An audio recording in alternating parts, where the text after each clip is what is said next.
Yeah, there's a story about the seeker who set out because they got the aspiration to attain the highest knowledge. So they left home. They saw the mountain in the distance that they wanted to climb. And they approach this mountain. And as they're getting to the mountain, they see people walking back from the mountain. And as they're passing these people, they're like, "Hey, did you go to the mountain?" They're like, "Yeah."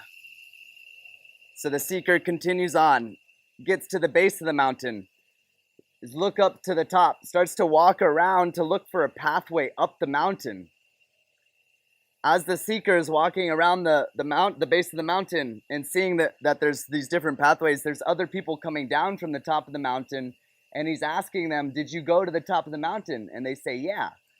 And they go, "Which way did you follow?" And then the people say, "Well, I went up this way." And he goes, "Okay, are there any other ways up?"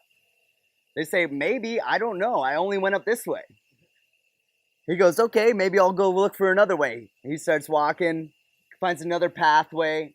Another person comes down and he says, "Did you go up to the mountain?" And he says, "Yeah." "You got to the top of the mountain?" They're like, "Yeah." And like, "Which way did you go?" "Well, I went up this way." "Are there any other ways?" "Maybe, I don't know. This is the way that I took." Okay. So he starts and he's like, "Are there shortcuts?" Person says, "I don't know. This is the way that I took." He goes, "Okay." And he starts looking and he goes like this all the way around the base of the mountain. Takes him days and days and days and weeks and weeks and weeks. Meets tons of travelers. Some of them turned back early, never made it to the top. Said, "This is the way that I took."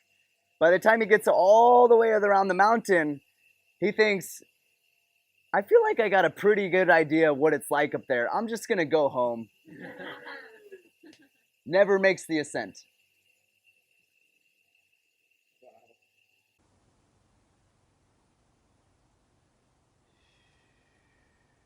It's just denser down